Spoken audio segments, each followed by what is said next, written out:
The broadside of the barn? Yes, the broadside, Steven. Got it. Can't watch it on the not. What's the other side of a barn? The narrow side? Has anyone ever talked about this?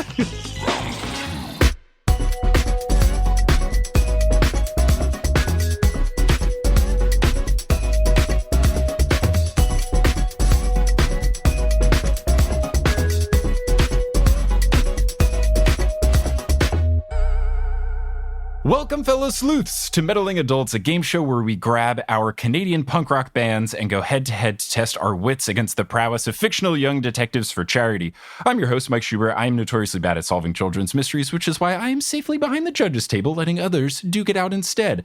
Our contestants this week are two of my groomspeople. Two groomsmen from my wedding. It is Salvatore, Testa, and Stephen Parra. Sal and Stephen, how's it going? Hey, Pretty good, Mike. I'm excited because last season for episode 9, I had my parents going against each other. Now this season for episode 9, I've got two of my best friends going against each other. So I think I want to start the tradition of episode 9s of seasons of Meddling Adults are just people I care about battling. aww. So before we get into the mysteries, let's first hear about the charities that you two are playing for. So Sal, which charity will you be playing for today? I'm playing for the San Francisco Marin Food Bank.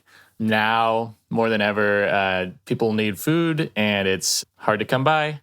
Things are expensive, especially in San Francisco, and it's a great cause. That's awesome. That's great. Stephen, how about you? I'm playing for RIP Medical Debt, which is a nonprofit that's sort of national in reach, and its whole purpose is just to find medical debt that's either impossible to pay back or just ridiculously large, and they buy up the debt and they just forgive it.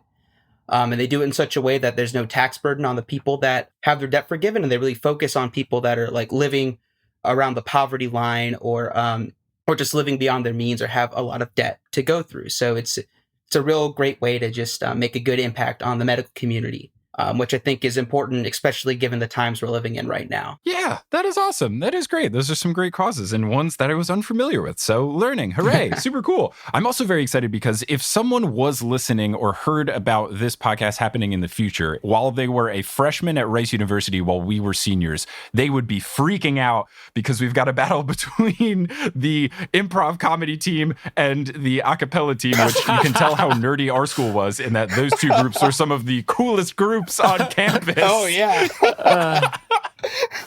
So the mysteries that we're going to be covering today are from Scooby-Doo, specifically What's New Scooby-Doo, the 2002 reboot. And the reason that I said Canadian punk rock band is because, as we talked about in a previous episode of Meddling Adults, the theme song was made by Simple Plan. Now, one of the mysteries that we're doing in this episode features Simple Plan, the band, as main characters, all voicing themselves. Of course, that will be the third mystery so that people stay on for the whole episode.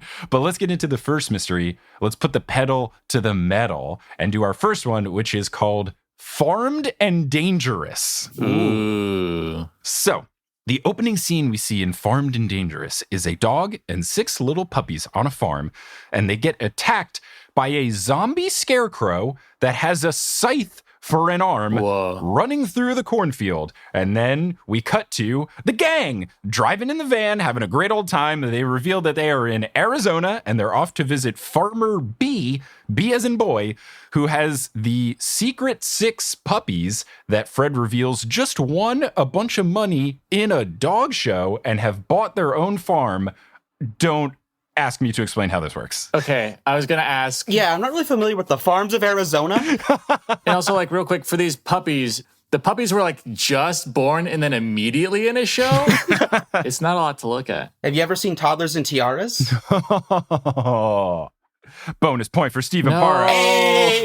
I didn't say it in the intro, but bonus points are at stake. The way that the game works is I recap mysteries, and you get points if you correctly guess who the culprits are behind these mysteries. But there are also bonus points for anything that makes me laugh, any sort of good trash talk thrown, anything, because, it's 2020, everything is bad, so let's make a beacon of good, which is me giving out bonus points to things that somehow make me smile.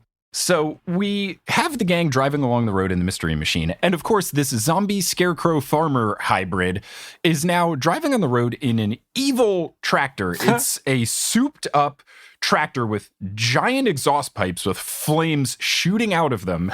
And it runs the Mystery Machine off the road. Whoa. I'm amazed he can operate such like a heavy piece of machinery with one hand or one scythe hand. He's pretty skilled. So when the Mystery Machine finally comes to a stop, they are approached by a farmer who comes up to the passenger side window. They roll it down, and Velma asks this farmer for directions to Mr. B's farm. And this guy says, "Oh, yeah, my name is Farmer P. I'm Mr. B's neighbor." I guess everyone in this town is just named by letters. So he gives them directions to the farm, but before he leaves, he says, "Before you head out, I should warn you." And then he holds the lantern he was holding under his face to make dramatic lighting. And in a very ominous voice, he says, "Something horrible always happens at that farm. Always. Have a nice night." And then night echoes 3 times as he walks away.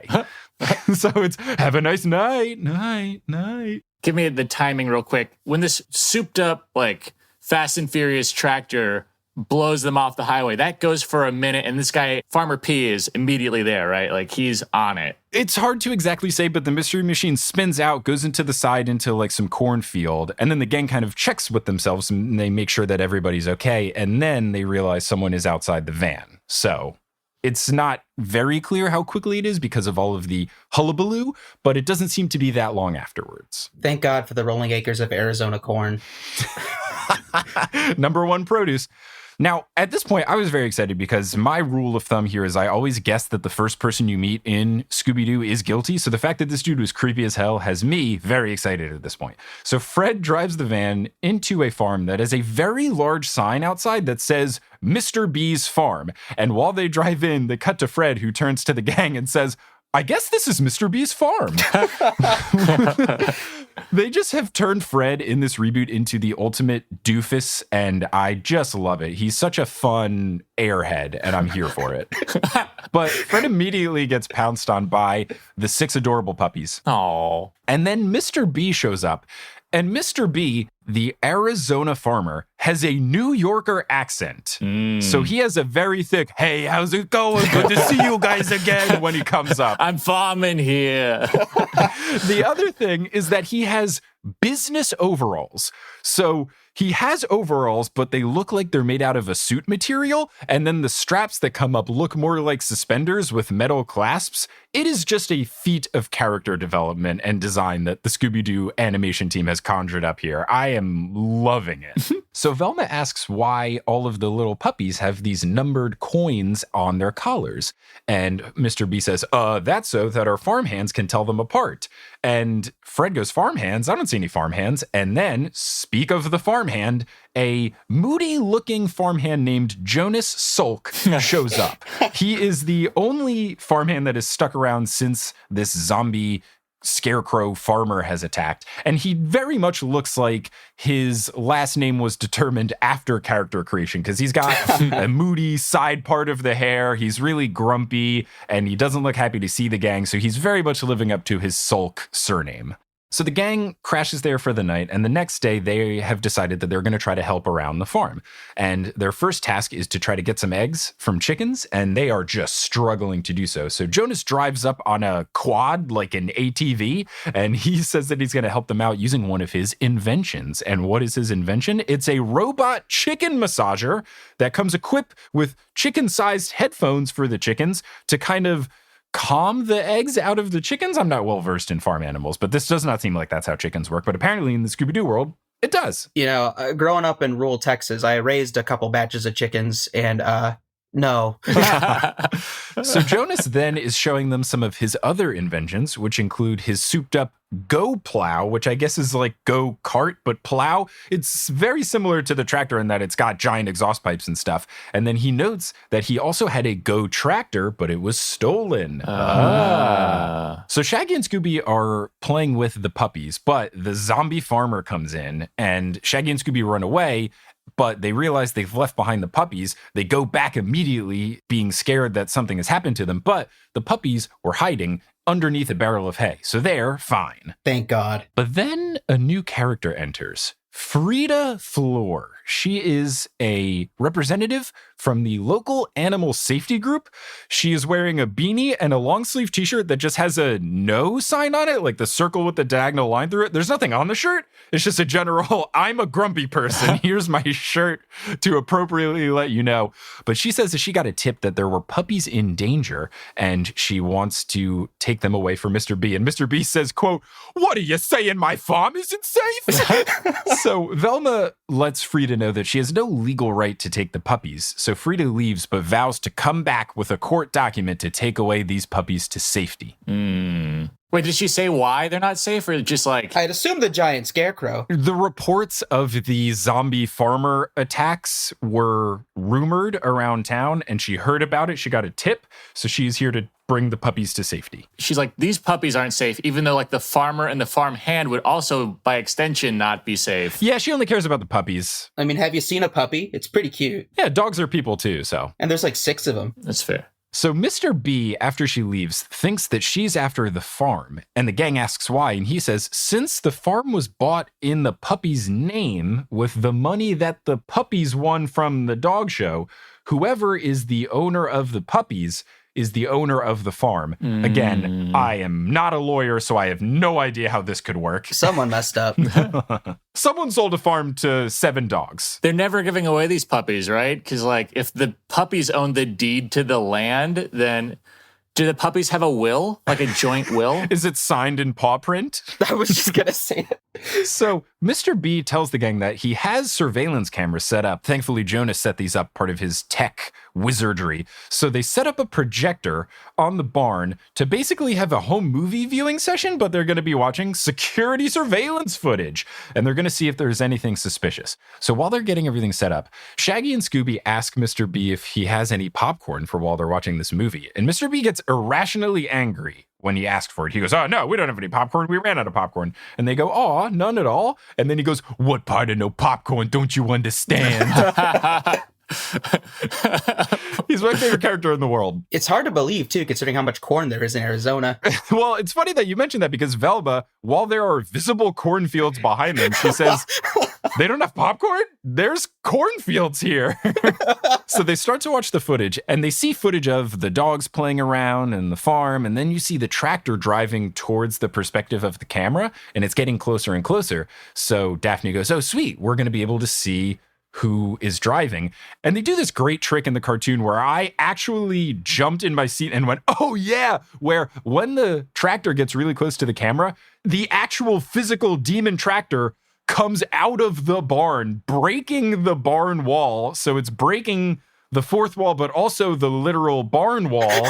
And then it launches into this chase scene, and the gang runs away. They end up being safe. But one of the giant exhaust tailpipes fell off of the big tractor of death. And they think that it looks like the other one that Jonas had on his Go plow. So they're suspicious of Jonas, but Mr. B vouches for Jonas, says that he would never do anything to harm the dogs. Does that mean that the tractor got a running start through the other side of the barn, or was it like the back side of the barn? It was either that or it was driving so fast that it just made the entire barn explode instantly once it broke through. But yeah, it either has stealth mode or can teleport through a wall or was going 1,000,000 miles an hour. Who's to say? Or there's a scarecrow bat cave under the barn. That would do it. Ah, the scarecrow, but now he's the good guy. Well, or still the bad guy, but he has good guy features. He's got a cave. That's about as much as we can say.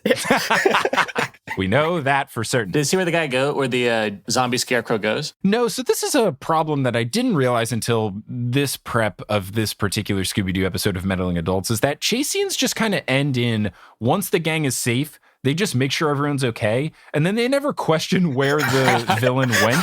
It's just the villain is gone. Oh, okay. And that's just kind of it. Into the ether. Villain permanence is not really a real thing here. Yeah, it's just he'll be back later, I'm sure. So in a fourth wall break, what's great, Fred does this a lot in these episodes. He just looks at his watch and goes, "Oh, geez, time to split up already?" And then they split up looking for clues. So Fred, Daphne, and Velma run into Farmer P in the cornfield. And Farmer P says, "Oh, are you lost? I could offer you some directions to get out of the cornfield." And he's holding a glass of milk. He says you could also have a glass of warm milk to calm your nerves. And Fred says, "No, We're pretty calm. It's all good. But Farmer P says you shouldn't be calm because, and then he takes his flashlight and puts it under his face again to make creepy, ominous lighting and says, 50 years ago, Farmer Terwilliger, who we will now call Farmer T, built this farm on an ancient burial site, and it angered the spirits who took over his tractor and ran him over to make him one of their own. He is now back as the demon farmer seeking revenge. So that's the origin story of the demon farmer, who has such a great name, the Demon Farmer. Wait, can we back up real quick? Was it a full glass of milk, or had he also taken a few swigs of this? It's pretty much full. There's a little bit left in the top, so there is the chance that he took a little bit of sipping. But otherwise, he just has a loose, warm glass of milk that he walks around with. Yes. Okay. So Shaggy and Scooby then head to what they believe is a grain silo, but when they open it, it turns out that it's filled with rainbow-colored popcorn. Ooh. And not just rainbow-colored popcorn. This popcorn is very specifically flavored. Now, I don't know if this is just Shaggy and Scooby wildin', or if this is actually what the popcorn is flavored like, but Shaggy says that the flavors include chocolate pizza, taco fudge, and marshmallow and onion ring. Which all sound terrible. But these all sound like something that a high person would eat. Mm-hmm. Yep. That's what I was thinking too. So Jonas then comes up and says, hey, what are you doing snooping around in my silo? He says that the silo is his and the popcorn is his. So they scoop some popcorn into bags that they have on them, and then they just run away. They show the gang, hey, look at this wild popcorn we have. And Mr. B sees it, and he immediately takes the popcorn away from them, saying that they can't have it. So Velma is very suspicious because he wouldn't give them popcorn before, saying that they didn't have any. And now that they found popcorn, they can't have it. So Velma thinks something is afoot. Okay, and at any point did the farmer B say, please help us, and then the gang said yes? Or have they just gone vigilante CSI? Mr. B does want some help to try to figure out the situation, so he is not angry at them for doing so. God, I feel better about the theft then, because if it would have just been like vigilante, it's like, that's just stealing and you have no right to that, Velma. Like, come on. So Fred wants to set a trap, but before they can even do that, Frida comes back and she has a court order this time. So the gang lies and says that the puppies are in the silo. Velma does this great thing where she gives away false information, but she acts like she's not doing so, where she says, oh, the puppies, no, they're in the silo. Oh, did I say that out loud? So then she goes off to the silo. The puppies are in the barn. Scooby and the puppies dive into a hole in the barn, but when they go in that hole, they go underground and they run into the demon farmer. Oh, the Batcave was real. Oh my gosh. Yeah, it was real. So the gang hears yelling coming from a well that's in the farm. So they want to go let out the gang from there. But Mr. B says no. He suspiciously doesn't want to let them to. He stammers when the gang asks him why. And he says, oh, you know, the whole graveyard below the farm. And the gang points out, oh, right, the thing that Farmer P was talking about. And Mr. B goes, Farmer P? Who's that? So another wrinkle in Farmer P's creepiness. So Shaggy insists that they go down to save Scooby-Doo, a rare moment of bravery from Shaggy. And when they go inside, it's not a burial ground. It's just caverns as if they were intentionally dug. So, Steven, the Scarecrow Batcave is looking pretty plausible right about now. Yeah. So the puppies then run down a corridor and the gang follows them. And around the corridor, they see a secret lab. The way that they got into the secret lab is there was a passcode on the outside and the puppies stood in a particular order. So all of those numbered coins on their collars were in a row. And then they typed that in and then they got in. But the secret lab, it looks like if anyone's been to Disney in Florida, the Living Off the Land ride, where they're doing experimental growing of different crops and stuff, most underrated ride in all of Epcot. But they've got these rainbow corn cobs growing in the secret lab. And then there's also a bunch of inventions and that tailpipe that they found from earlier. So this seems very interesting, very much Jonas's lab. But they also, in addition to the corn, there is a plastic container of regular popcorn, and it is made by Neville Poppenbacher. Love a fun play there. So the gang goes back up. They tell Mr. B what they found, and he admits, okay, I admit it. It was a secret lab that I built for Jonas so that he could work on making the world's best popcorn. But then the demon farmer comes back on the tractor, and Fred goes, "I've had enough of this guy." And he gets in the mystery machine, and then they have a chase scene / chicken fight / the mystery machine just does one of those cop car moves where it knocks away one of those high-speed chase things and it hits it, like clips it from behind to make the tractor fall over. What? It's pretty fantastic. So then the demon farmer is just laying on the ground, and they demask it, and they reveal who is behind the mask. So I turn to the two of you. Who is it? Ooh. Okay. So here's my theory. If it was Farmer P, that'd be too easy. So like Farmer P is probably like an investigator of some kind, maybe a federal agent. And then I think Nick Jonas, which every time you say Jonas in my brain, I'm just Nick Jonas because that's the only one. Levels. Nick Jonas is trying to scare everyone off to get Nick Jonas's stuff.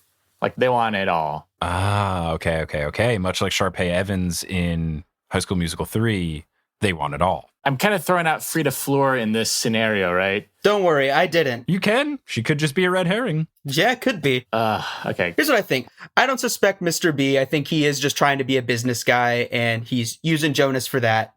Mr. P is really creepy, and he's walking around with this warm glass of milk in the middle of a field. But what I'm going to go for is, because Scooby-Doo likes to cheat and say there's two people involved, I think Farmer P knows the value of this land or is coveting this land, and he's hired Frida, who I don't think actually cares about puppies at all, to try and legally swipe these puppies from the land and inherit the land. That's how, like, Frida can be around and they can find the ghost and things happen weird and stuff like that. That's my thought. Okay, well, I'm happy to reveal that both of you are wrong. Hey. Stephen was kind of close. So it was Farmer P. As obvious and as creepy as he was, sometimes it's the obvious answer. So it was Farmer P. But the big plot twist reveal is that when they take off the mask and he's not wearing his farmer hat anymore, they realize he kind of looks familiar, and Velma takes a big Sharpie marker and draws glasses and a mustache on him, and they reveal that Farmer P is actually Neville Poppenbacher. What? So what he was doing was he was trying to steal the rainbow popcorn from Jonas's lab so that he could have the better popcorn, because he knew that Jonas's popcorn would put Neville Poppenbacher out of business. Just real quick, Neville Poppenbacher, apart from being mentioned on a label on corn, had not been introduced up until this point. Am I right? No, I mean, that's not necessarily the biggest reveal of it, but it is Farmer P. The suspicions of Mr. B saying, "I've never heard of Farmer P" is a big red flag at first. But he was trying to scare everyone away so that he could take over the lab and then take over the popcorn and then make a fortune out of rainbow-colored, wild-flavored popcorn. Now, I've given Sal one bonus point for saying that the FBI was involved. I think that's a very fun twist, which I wouldn't have expected, but could happen in Scooby-Doo. And I've given Stephen 2 points because you were pretty close with getting that Farmer P was involved, but not necessarily fully there, and that you really thought Frida was a major player, but she was just a red herring. So at the end of the first mystery, Stephen has a 3-1 lead. As we get into our second mystery, Uncle Scooby and Antarctica. Antarctica? Uncle Scooby? This just makes me think Scrappy's going to be in the adventure. I was very afraid that would happen. Thank God he does not show up. So the first scene we see, of course, is a monster putting people in peril.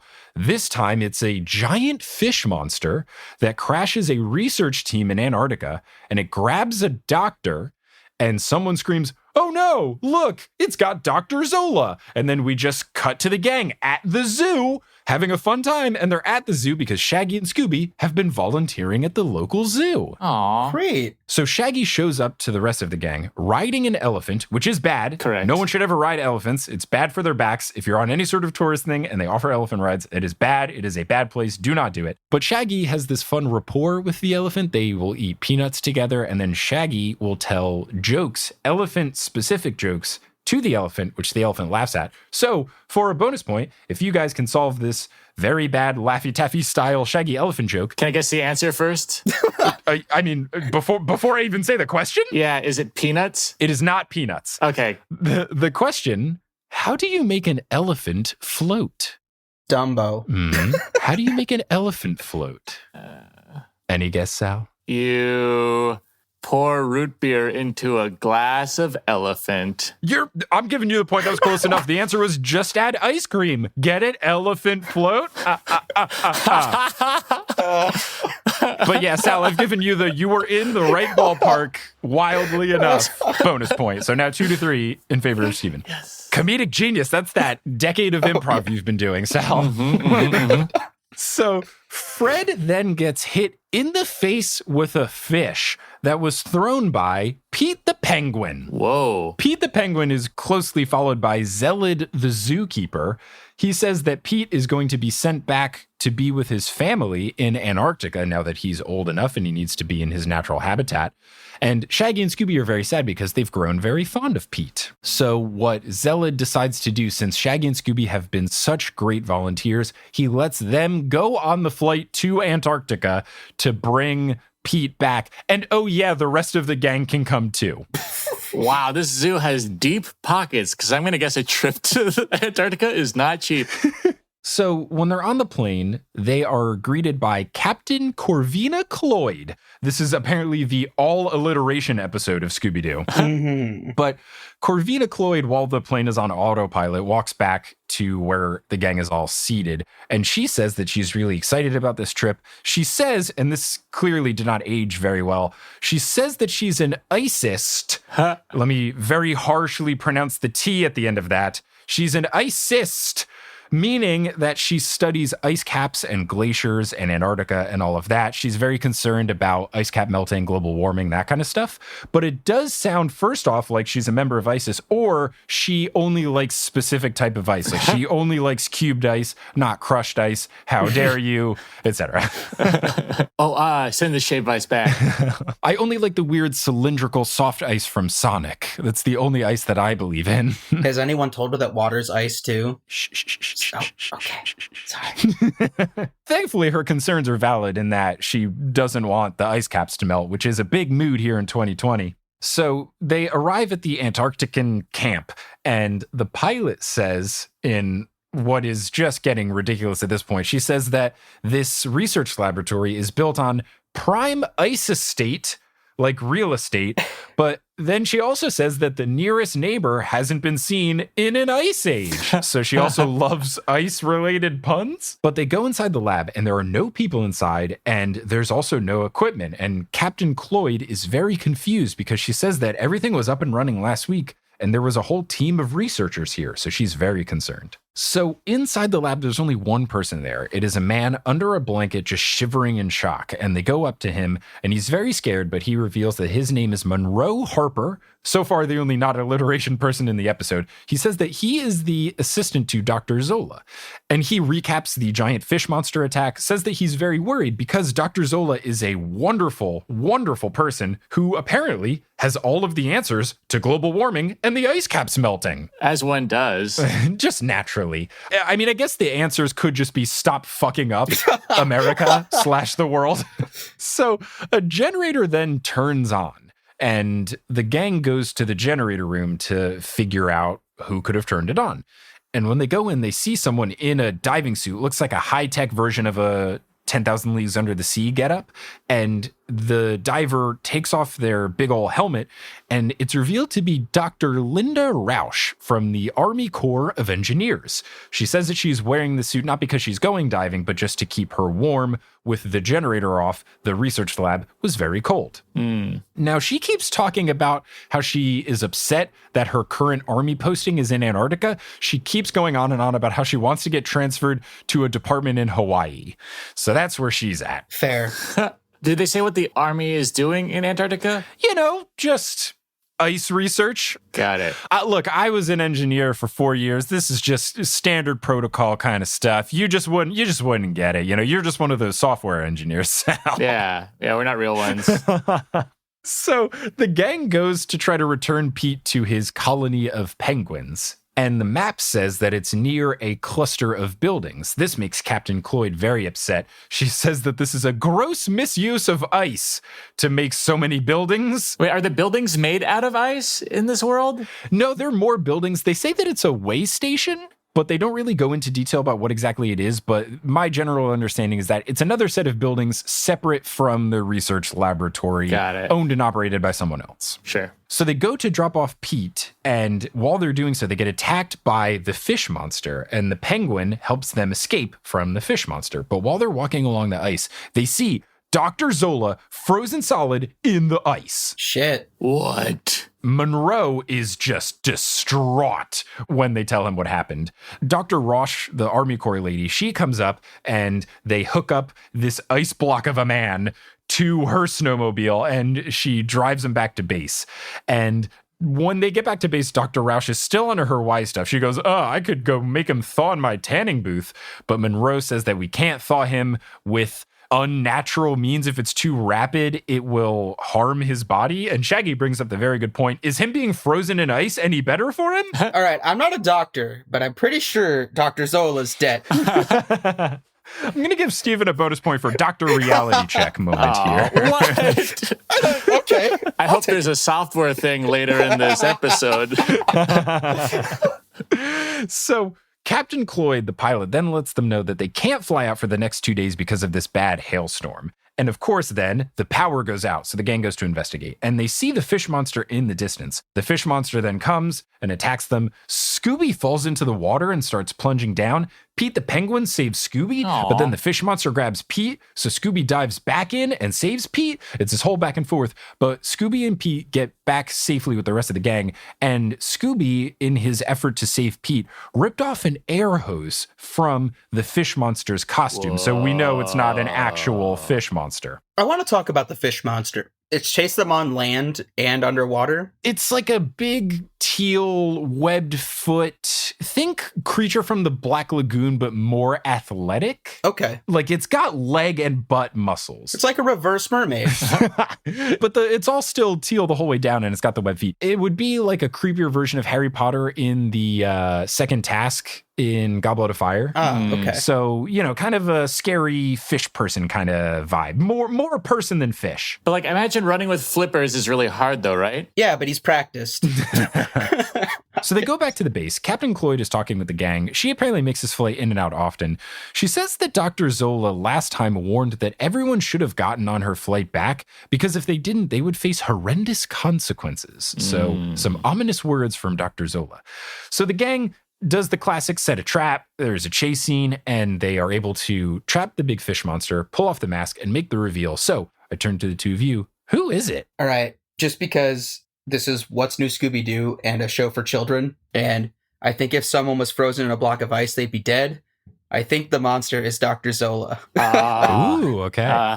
Yeah. Was that also your guess, Sal? I think it's a 1-2 combo. I don't think it's just Dr. Zola because someone had to fake the Dr. Zola being kidnapped, and I'm going to place it on Army Corps of Engineer person who wants to get out of there because they want this whole thing shut down so they can go to Hawaii.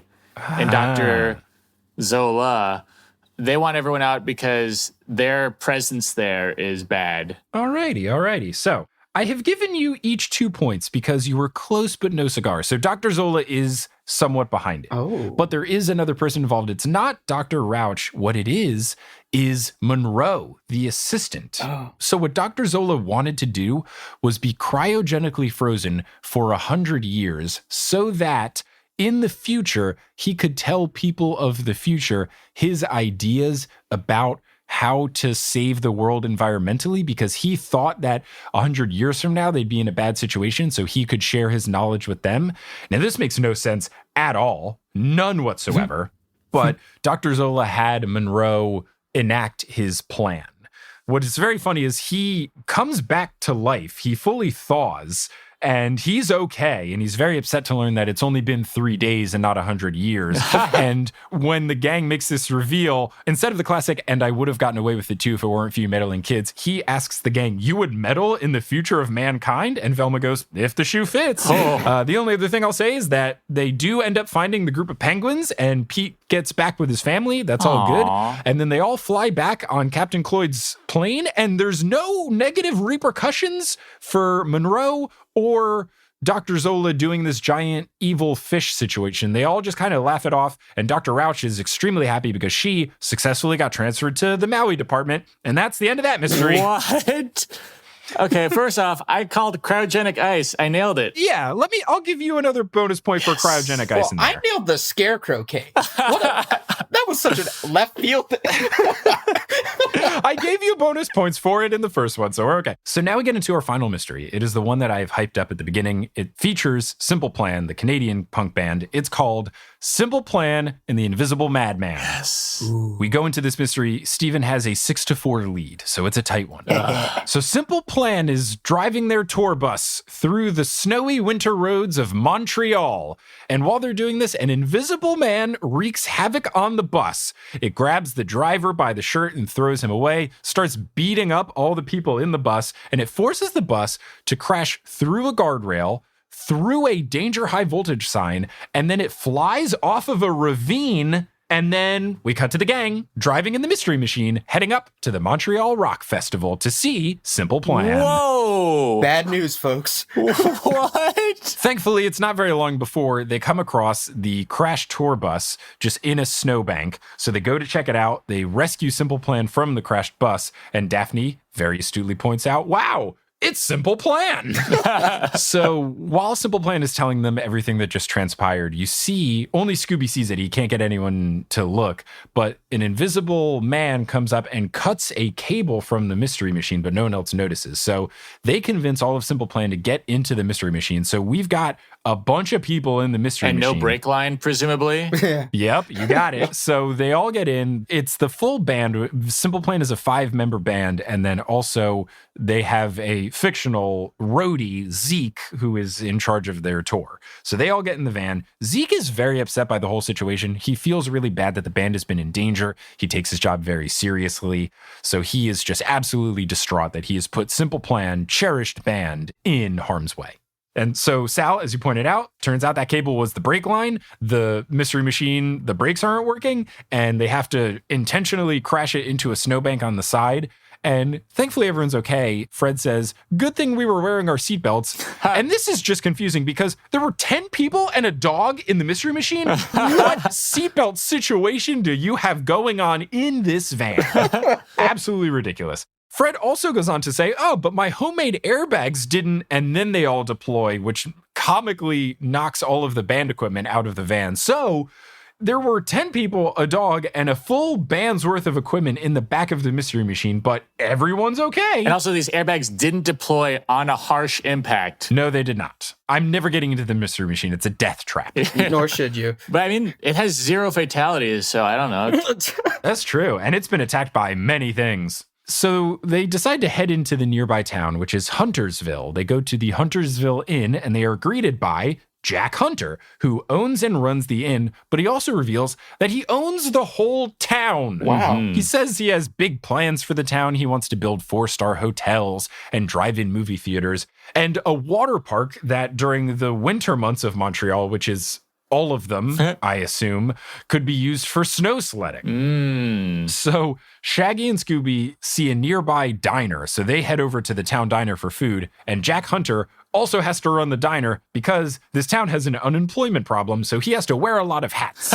Is he like kind of a whimsical character that pretends that it's a different person every time, or is it definitely him? No, he reveals that it's him every time. He doesn't act like he's a different person each iteration, each job. No, I'm Jacques Hunter. Yeah, I was trying to see if it was one of those. So the rest of the gang stays back because Simple Plan has to practice for their gig tomorrow. So the rest of the band smartly stays behind as Simple Plan performs a song. Now, while Shaggy and Scooby are at the diner, the Invisible Man attacks them. And there's a whole chase scene and stuff. But when the gang and Simple Plan and Shaggy and Scooby all meet up, they realize Jeff from the band is gone. Not Jeff. So they decide to split up and try to figure out what's going on. Velma, Fred, Daphne, and some of the band members go off and they find a lab, of course, in the town, and they come across Gibby. Now, Gibby is a recurring character in What's New Scooby-Doo. He's this nerdy boy that has the hots for Velma. Velma does not. think he is cute or smart or charming or interesting. So she just has no patience for this guy. Daphne says, you should charm this guy a little bit, though, to try to figure out what's going on. So Velma charms him by saying, could your really big brain share a bit of information with us? Which works because Gibby reveals that he and Mr. Hunter are working on a secret project for the military. Whoa. But he won't say what. And he then replies, but can you give me some information now, Velma? Like your phone number? Hey. And she goes, ugh, gross. I mean, to Mr. Hunter's credit, I feel like defense contracts are where the money is at. So if he needs to fund that puppy. Yes, indeed. So Shaggy, Scooby, and the other members of the band, they hear a clanging noise. So they go to figure out what's going on there.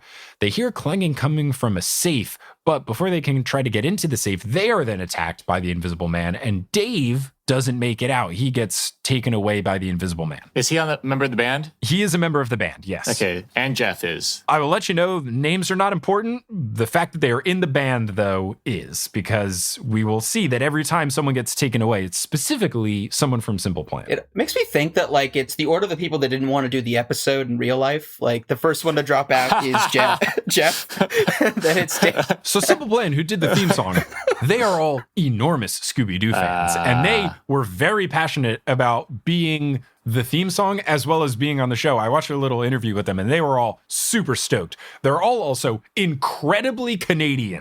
All of their names are French Canadian sounding. The lead singer's name is Pierre. They're just peak Canada. It's great. Oh, Canada. Oh, nice. All right. Bonus point for Sal. So when the band and the gang all reconvene in one group, one of the members of the band asks Fred, Velma, and Daphne, does this happen to you guys often? And they all answer at the same time. And it's so funny. Fred goes, And Daphne goes, once in a while. And Velma goes, too often.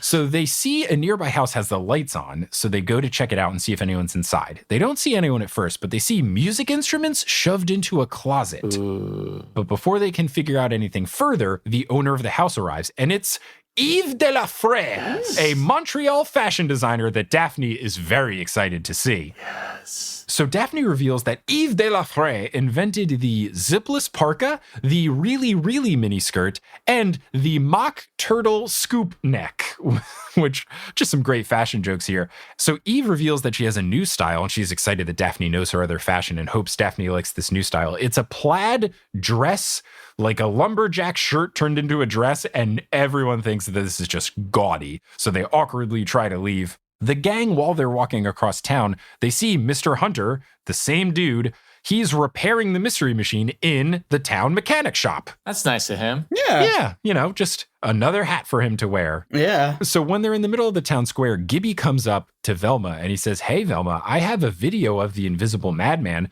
Do you want to come back to my place to watch it?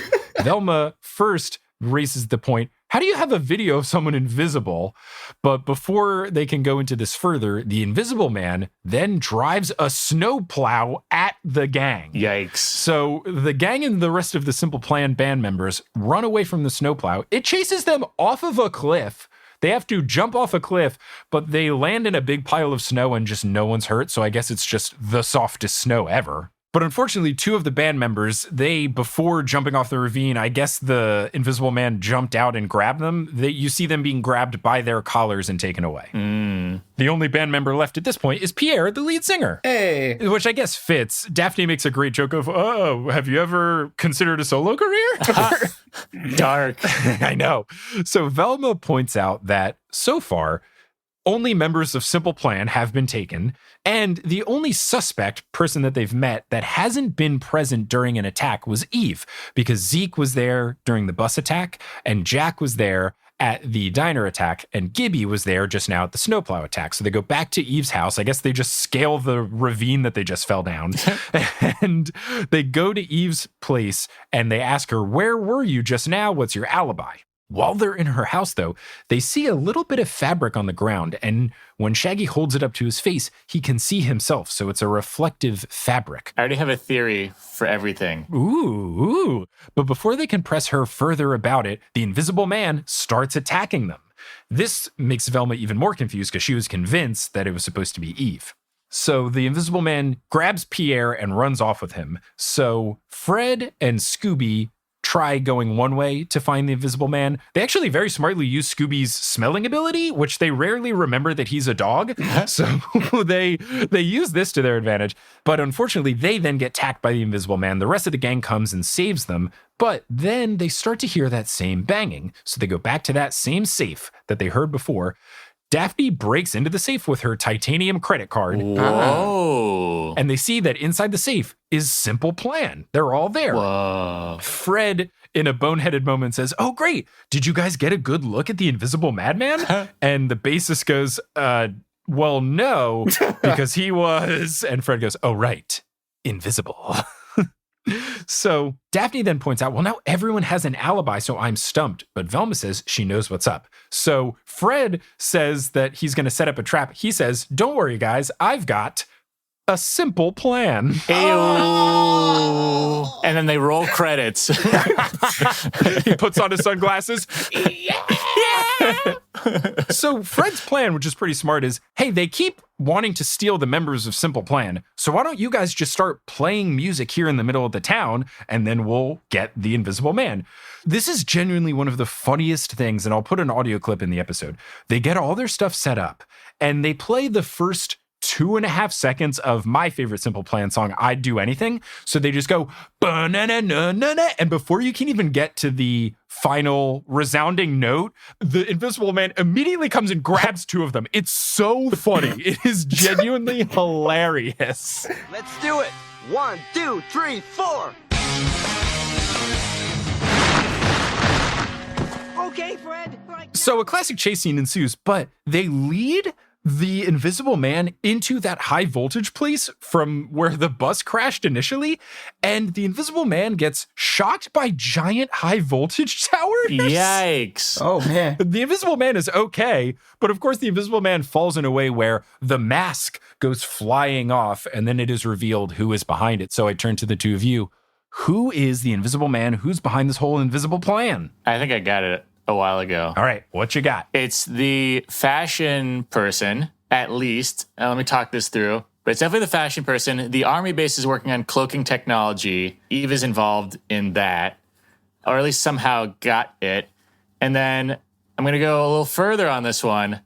Maybe the roadie is involved to cover like why they have multiple people. Ooh, okay. The reason the fashion designer, they're like jealous of the musical, like they wanted to be a musician, or they had some plan. They had a simple plan to become a famous musician at one point. Okay, all right. Steven, what about you? I wrote early on that clanging from safe was Prob's instruments, so I've been thinking Eve from the beginning.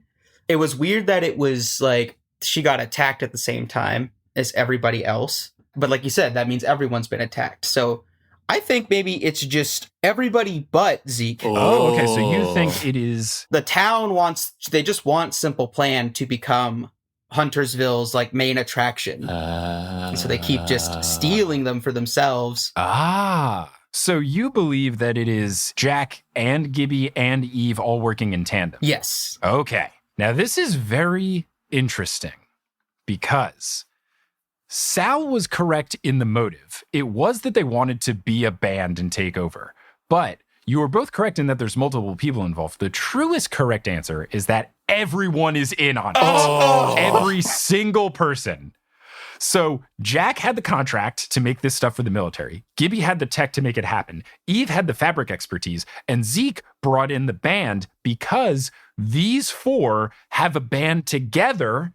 They have their own, and they wanted Simple Plan gone so that they could play at the Montreal Rock Festival instead. Now, this is even more interesting because I gave you each a point per correct guess of culprit, and I gave Sal 2 points for getting the exact motive right.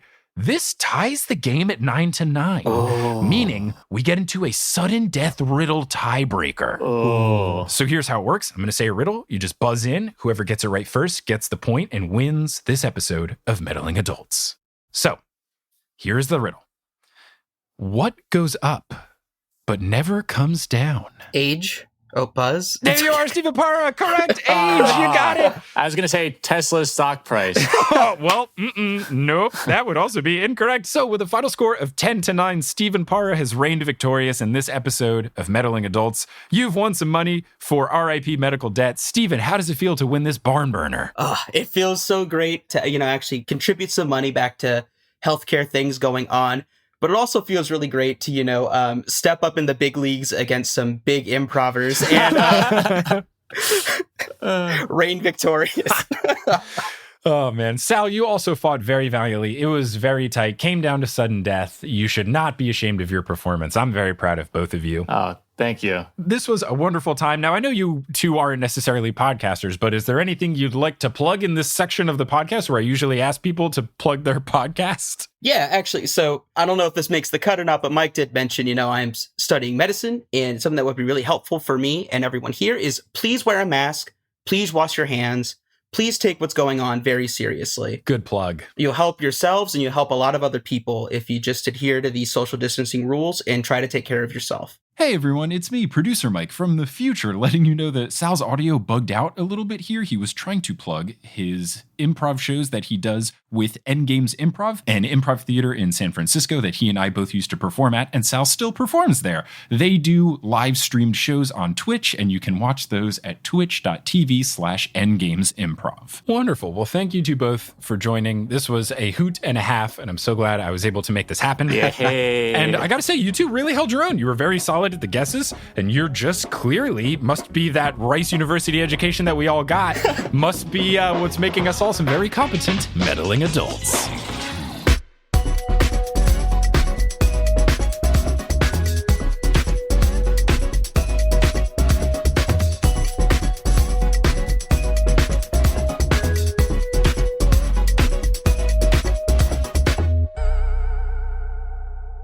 Hey, thanks for listening to this episode of Meddling Adults. Meddling Adults is created, hosted, and produced by me, Mike Schubert. Our editor is Brandon Grugel. The art is by Maayan Atias and Kelly Schubert. The music is by Bettina Campamanes and Brandon Grugel. And the website is by me and Kelly Schubert. If you want to support the show and help us raise more money for charity, you can do so in two ways. The first of which is going to patreon.com/meddlingadults and signing up. You will get early access to episodes, bonus content, and we'll put your name on the website as a thank you. And the second way you can support us is by making a one-time donation at paypal.me/meddlingadults. If you want to find us on social media, you can follow us at Meddling Adults on Facebook, Instagram, and Twitter, as well as reddit.com/r/meddlingadults. To learn more about the show and the charities we are supporting, you can go to our website, meddlingadults.com, and thanks to Multitude for having us as a part of the network. If you're looking for a new podcast to listen to, why don't you try out Head, Heart, Gut? It's Multitude's exclusive friendly debate show for multi-crew members. If you go to multicrew.club, you can sign up and listen to that. We have holiday debates going on right now, and they are a hoot and a half, and you can listen to those if you join at multicrew.club. This was episode 9 of season 2. Next week's episode will be our season finale for season 2. It's been